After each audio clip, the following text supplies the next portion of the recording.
Ну, даже это, блядь, это беспредел. Во-первых, творит власть. Если она это считает беспределом, то это творит власть, да?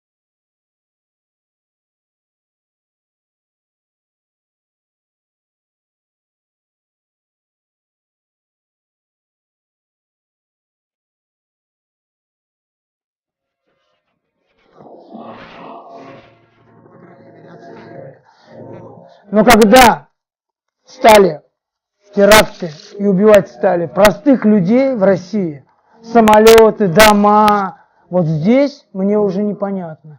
Здесь уже не может быть тогда такой оценки, что люди сражаются за свое, если они пакостят тем, кто вообще не виновен и не причастен к ихней беде. Если бы за их действия чеченцы бы страдали, да, они могли, вот вам в отместку. И за вас мы страдаем, а вот вам. Это можно было понять. Мужчина так и должен поступать. Знаешь? Но если ты мне, грубо говоря, наступил на хвост, и мне стало больно, ну я тебе не могу сказать, а начал там безвинных людей кого-то, за то, что мне хвост кто-то придавил. Понимаешь? Как ты это будешь воспринимать? Вот это я также воспринимаю. Хотя не исключаю здесь тоже провокационные роли с определенных, блядь, будут заинтересованных лиц. Понимаешь? Я не исключаю, что это чистая провокация. Тоже было. Потому что я не знаю факта, а предположения, они должны быть объективными. То есть, если я склонюсь, что это чеченцы действительно и делали, взрывали, да, это будет неправильно. Потому что и без оснований. Потому что я должен оценить со всех сторон это. А возможно ли, что это кто-то сделал, чтобы быть и под это слить под чеченцев? Как было во время войны? Переодевались, блядь, в эсэсовскую форму, заходили, блядь, в деревни, и людей стреляли, измывались над ними, ненависть к немцам прививали. Потому что в начале этой войны, и это я знаю от бабки очень хорошо, в начале войны люди немцев кое-где и с хлебом солью встречали даже. Кое-где, в деревнях. А если чтобы такого не было, чтобы, блядь, буду ненависть привить, засылались, переодевались и засылались. Есть даже и фильмы на эту тему, понимаешь? Поэтому я говорю, что я не могу здесь со счетов сбрасывать то, что это и провокации специально, чтобы повод для того, чтобы что-то сделать в ответ. Вот. Но уже все равно внутренний такой, как твердости вот за их, уже у меня вообще нет. Уже нет. Когда они были, ну вот были времена, допустим, в 90-е годы, они в городах, ну, у них такие довольно сильные дети были. Да, было. Говорили, там, то, что разговор был, там, держали и так далее. Как они относились? Они воров побаивались? Слушались? Прислушивались? Потому что они... В основном всегда прислушивались. Были отдельные моменты, то есть где-то кто-то там и не прислушивался, начинал. Но в итоге, ему свои же доводили, что не следует так вести себя с ворами.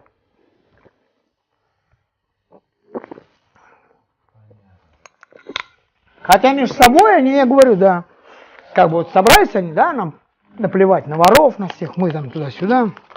Это имело тоже место. Тимура арестовали костяк банды Монгола, и Ванькова им поймать не удалось. Япончик имел к тому времени лишь одну судимость за квартирную кражу и медицинский диагноз хроническая шизофрения, поставленный в 1965 году врачами психиатрической больницы имени Кащенко. К моменту ареста Геннадия Корькова и его группировки Вячеслав Иваньков был богат и уважаем в преступном мире. Монгол отправился в зону, а Япончик стал криминальным королем Москвы. Его правой рукой был молодой коммуникабельный грузинский предприниматель Атарик Вантришвили.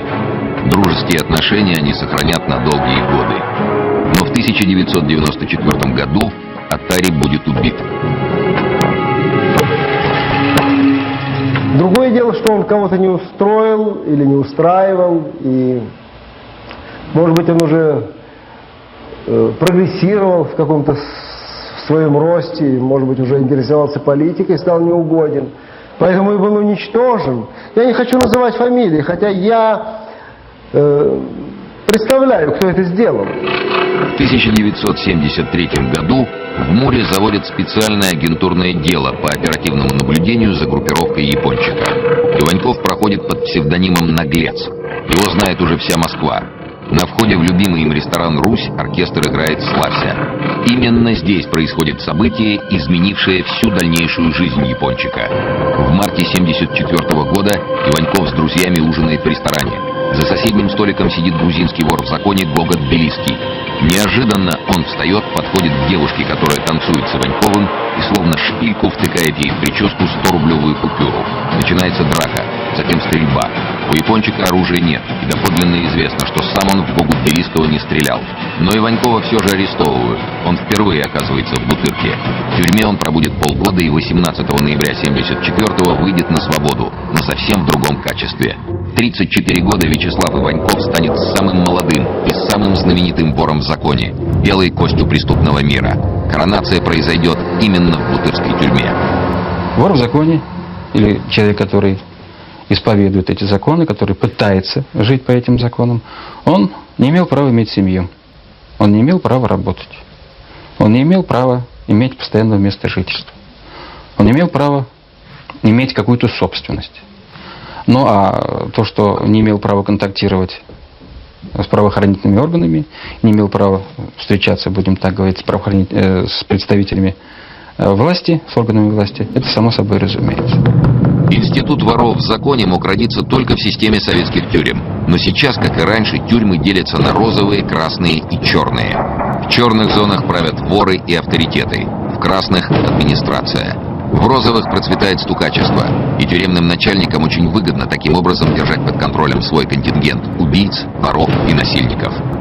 Вообще-то движение воров в законе, оно было инициировано органами НКВД для того, чтобы держать в повиновении массы политических заключенных в зонах. Это было выгодно, это было удобно. Уголовникам отводилась роль как бы внутреннего контроля, внутреннего надзора, и методы, которые они применяли, они были достаточно жестокими. Это беспредел, это запугивание, это террор.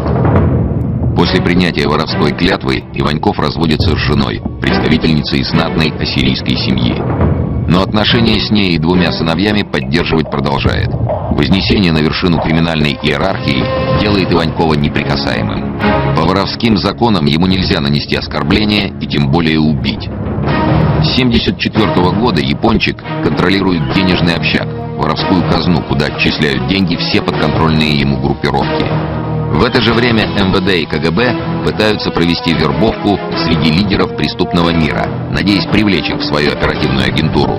Но игра чаще всего идет по воровским правилам. Чаще всего получалось так, что мы, оказывается, играли на них. То есть они давали информацию на своих конкурентов, цветную информацию, правдивую информацию. Мы ее реализовывали, убирали какого-то его конкурента. Арестовывали, изымали, что такое, сажали в тюрьму. Вот.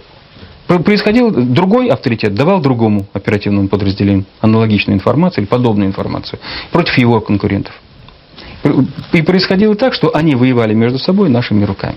По мнению сотрудников МВД, Вячеслав Иваньков настолько одержим воровской идеей, что даже имея 100-200 тысяч рублей наличными, может пойти на самое мелкое преступление. В 1976 году на Петровку поступает заявление от театрального администратора, который обвиняет Япончика в вымогательстве автомашины и 2000 рублей. Встреча назначена в 9 часов вечера 15 июня у Театра Советской Армии. Оперативники блокируют площадь. Япончик сразу замечает слежку и пытается уйти от погони на автомобиле. Завязывается перестрелка. Правда, почему-то впоследствии гильз никто так и не нашел. Или же не хотел искать. Свидетелей тоже не оказалось, а Иванькова так и не поймали. Брошенную им машину нашли в районе Новослободской улицы.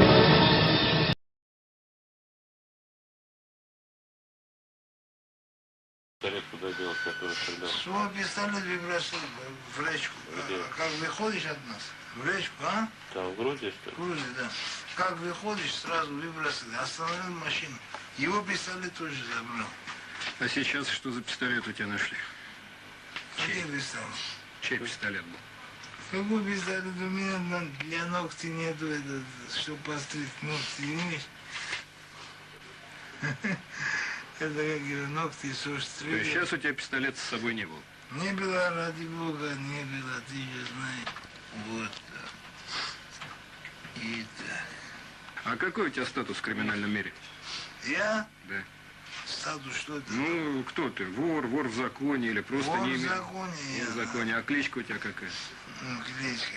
Какая разница? Кличка. Мне Ну, Томас зовут. Томас зовут. Но в криминальном мире у тебя есть кличка? Ну, в криминальном мире нет. Бабушка меня назвала в детстве Коса.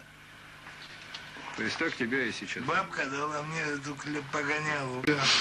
12 лет меня считали убийцей. Я не убийца. Я вор. Я не убийца. Я никого не убил. коронованный вор в законе, да? Да, конечно. Коронован в Грузии был? Да. А в каком году? Ну, я что помню, что ли? Раз ты сидел. 4. А какие статьи, за что? За что? За кражу, за надзор, за нож подкинули, как вы сейчас. А.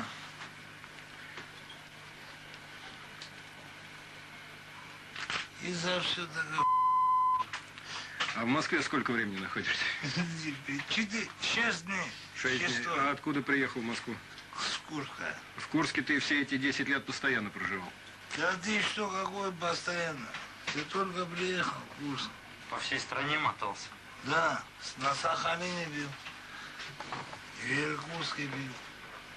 А тебя задерживали за эти 12 лет? В Греции бил. За 12 лет за эти тебя задерживал? Задерживали, да. Задерживали?